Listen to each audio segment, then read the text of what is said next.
yo kumena amaraso akoresheje abari indani mu gihugu. Ndabaramukije cyane mwebwe mudutegereje cyangwa se mwebwe mudukurikirana ngaha ku Mukristo Ninde TV1. Mwese ndabaramukije nsubira kubipfuriza amahoro n'umunezero ndetse n'ibyishimo muri kukurangiza ukwezi cyangwa se muri kukurangiza uku kwezi kwa munani, itariki tugezeho ya nyuma irangiza uku kwezi. Mu by'ukuri ndabashimiye cyane ku bihe cyangwa se ku minsi tumaze dukurikira iki biganiro bica kuri Mukristo Ninde TV1. Nari maze iminsi cyangwa se nari maze ibihe nari ku murongo cyangwa se ibiganiro bitari ko birasohoka.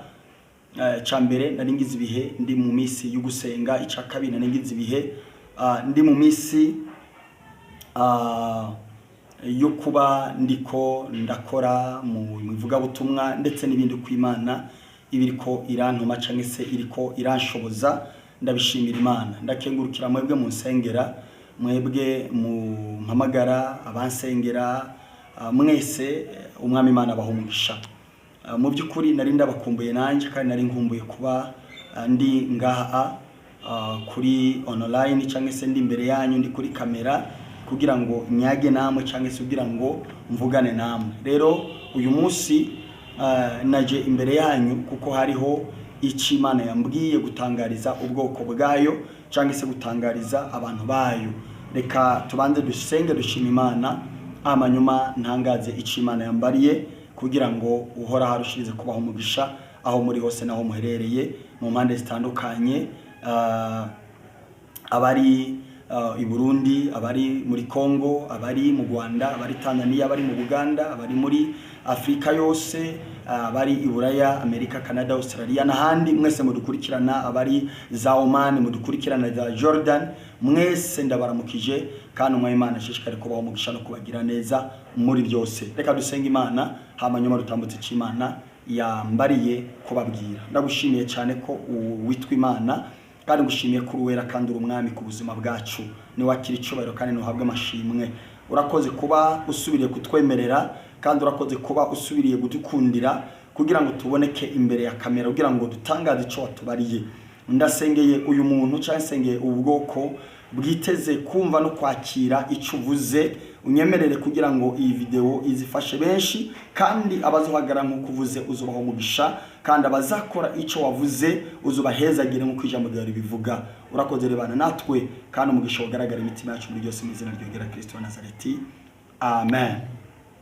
None ndasubiriye kubaramutsa cyane. Mu by'ukuri abantu benshi turavugana baramvugisha kuri WhatsApp nk'uko mumenyereye. Amazina ni Reverend Pasteur Jean Baptiste Nsengiyumva. Nkunda Imana, nkunda gusenga kandi icyo Imana imbariye ndakikora, n'ikimbwiye kuvuga ndakivuga. Mu bihe bishize natambukije ubuhanuzi, mvuga ku bihugu bitatu, mvuga ku Burundi, mvuga ku Rwanda, mvuga no kuri Kenya. Haraho nageze ndababwira ngo turagomba gusenga, dusengere aba première dame, abagore cyangwa se abafasha babayoboye ibihugu. None turagomba gusenga. N'ubu icyo nzanye ni message yo gusenga. N'ubu nzanye message yo gusenga, nzanye message y'amasengesho. Uku kwezi kwa 9 tugomba gukoramo ibihe byo gusenga. Kuri wowe ahuri, wowe ukunda gusenga, wowe umunyamasengesho, turagomba gusenga Imana. Reka mane some amajambo ari mu ngoma za 2 ibice 7 umurongo wa 14.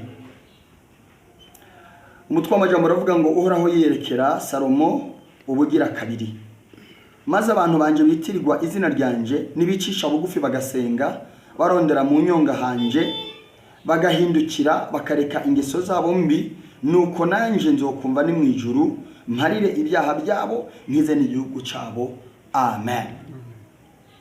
Kuri 15 uhereye ubu nzakwama ntereza inyonga zanje, ndabe ntege amatwi yanje, numve amasengesho asengerwa aha hantu.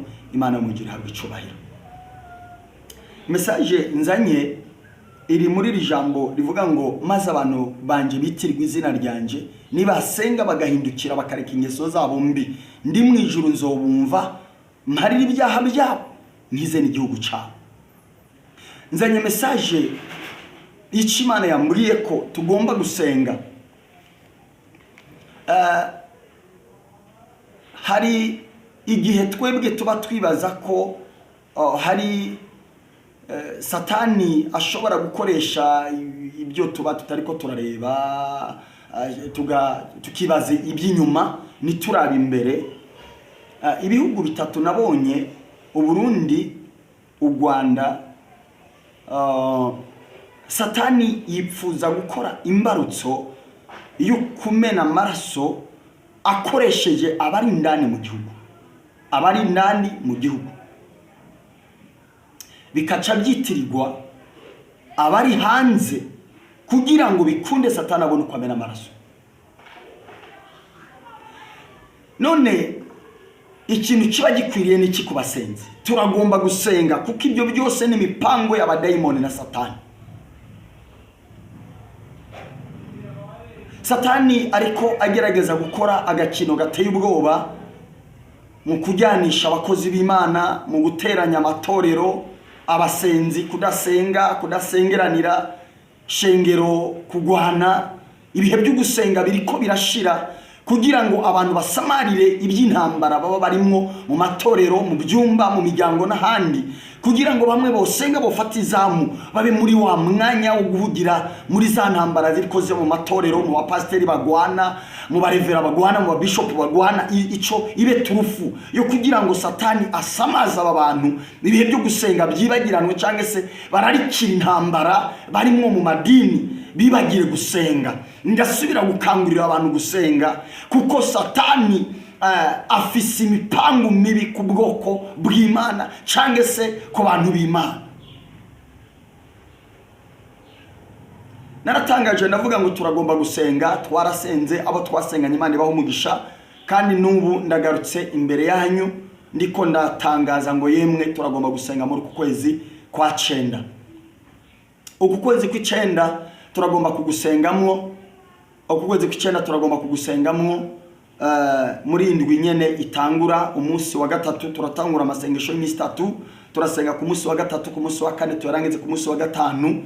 Wewe witeguye ko dusengana cyangwa witeguye gusenga, ngiye kukubwira uko tugiye gusenga nkuko ijwi ry'Imana riba ryadutegetse cyangwa se ryavuze. Abantu bitirwa izina ryanje nibasenga bagahindukira bakareka ingeso zabo mbi, ndi mu ijuru nzobumva mparira ibyaha byabo, nkize n'igihugu cyabo. Natwebwe tugiye gusenga turagomba kubanza kwiyeza imbere y'Imana, hama tutakambira Imana, turirira ibihugu byacu, turirira abavandimwe, turirira imiryango, turirira abamama, turirira abapapa, turirire abana. Muri aya masengesho turagiye gusengera Kongo, dusengere Burundi, dusengere n'u Rwanda. Turagiye gusengera abajene cyangwa se urwaruka rukiri ruto. Satani afise imigambi yo kumena amaraso muri aba bantu cyangwa se muri uru rugero, muri uru rwaruka. Turagiye gusenga, dusengere kandi tugaruke dusengere abanyamurenge batuye mu gihugu cy'u Burundi. Tugiye kubasengera cyane kugira ngo dusubire tugire icyo tubwira Imana. Ndipfuza ko tufata ibihe byo gusenga. Turagiye gusenga, dusengere aba bantu Satani ariko arakoresha, Satani ariko aracaho kugira ngo bibe inyendamuvano yuko Satani agira icyo akora cyangwa se agira ibyo yonona, agira ibyo yica, agira ibyo amena. kubw'aya masengesho witeze gusenga no kubw'aya masengesho witeze guhagarana natwe, hari icyo Imana igiye kugukorera. Nagomba nagutangarize ko guhera ku munsi wa gatatu n'umunsi wa kane kugera ku munsi wa gatanu dufise amasengesho yo gusengera ibihugu bitatu. Tugiye gusengera u Burundi, Kongo, dusengere n'u Rwanda. Tugiye gusengera amatorero y'u Burundi, tugiye gusengera amatorero yo mu Rwanda. Tugiye gusenga dusengere abamama, ababyeyi batari baruka, turagiye kubasengera muri uku kwezi kwa 9. Hari iby'Imana igiye gukorera aba bamama, kuko hari Imana igiye gutabara, hari nabigiye kunezereza, hari abigiye guha abana, hari nabigiye kugirira neza. Tugiye gusenga dusengere umwuka wa divorce, umwuka wa divorce, umwuka wa separation, umwuka wo gutandukanya ingo, umwuka wo gutandukanya imiryango yubatse. Uyu mwuka tugiye gusengera aba bantu, Imana ibagirire neza kandi batabare, Imana ibarengere kandi bagwanire ku bw'imbaraga zuhoraho umwami Imana. Turagiye gusenga twirukane umwuka w'imfu za accident muri uku kwezi kwa 9. Wewe aho uri hose turagiye gusenga kugira ngo Satani akogwe n'isoni, ibyo yipfuza n'ibyo agomba kugira ko ntakabibone kandi ntakabigereho. Ndakwipfuriza duhaguruke dusenge, ndakwipfuriza duhaguruke tugire icyo tubwira Imana, kuko hari icyo nigeze kubabwira mu minsi ishize ngo umukristo ninde. Umukristo ni wewe udashobora kwemera ko hari akaga Satani yotera kandi wabonye ko uhagarara ugasenga, Imana igatabara kandi Imana igaca inzira. Umukristo ninde? Ni udahagaze ku idini, ni udahagaze ku bwoko, ni udahagaze ku miryango, udahagaze ku bihugu. Ni wowe uhagaze kugira ngo ubere maso umurimo w'Imana, ubere maso bagenzi bawe, ubere maso umuryango, ubere maso uwo wese ubona ko Imana hari icyo yamukorera. Kaze cyane rero muri aya masengesho, Imana izoguha umugisha. Nagoma ntangaze kuri uyu muntu yiteze gusenga aya masengesho, Imana yiteze nabo kukugira neza. Hari ibyipfuzo bya benshi biyishuwe, kandi ku kwezi kwa 9 hari abantu Imana iremeye ibitangaza surprise mu masengesho. Mu maziri ya musenga kuva mu kwezi kwa mbere kugera muri ukwezi kwa 9, hari abantu Imana isubije, hari abantu Imana irenganuye bari bafise imburane, abari ko baraburana, Imana ibarinze za gereza, Imana ibagire neza, imburane zanyu Imana yo mu ijuru irabarenganuye. Uku kwezi kwa 9 hari abantu Imana ihaye ubuzi, hari abantu Imana isubije umugisha, hari abantu Imana isubije mu bihe byabo nkuko yari yaravuganye nabo.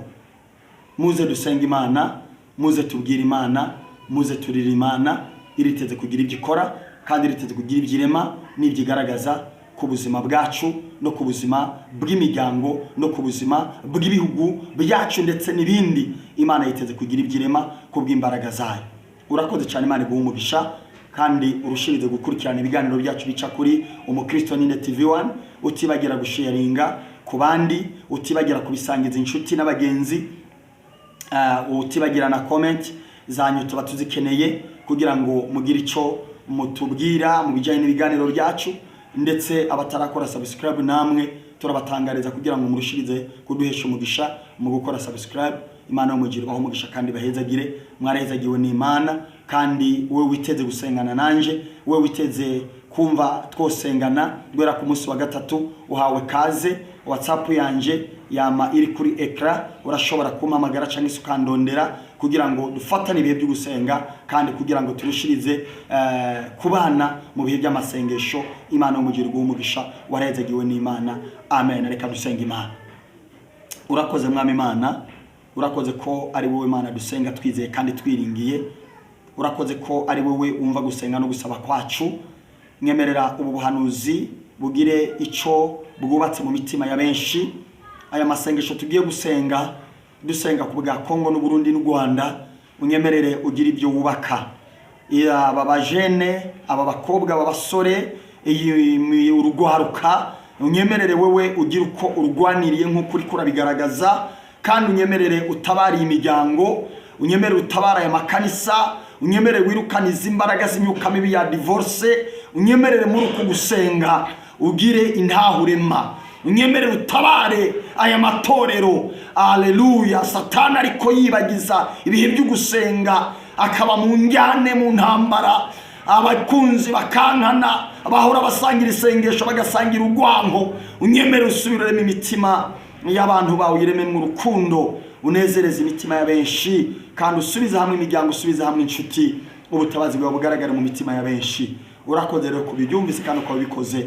Icyoro n'icyo wakana amashimwe na yawe. Unyemerere uku kwezi utabara aba bantu, kandi aba bantu baha amashimwe ndetse ubaremere ibitangaza muri bo, imitima yabo yinezereze muri byose, mu izina ryogera Kristo mu Imana. Senza nizigiye kandi nigiye kubikora mu kuri wera. Amen. Imana ibahe umugisha.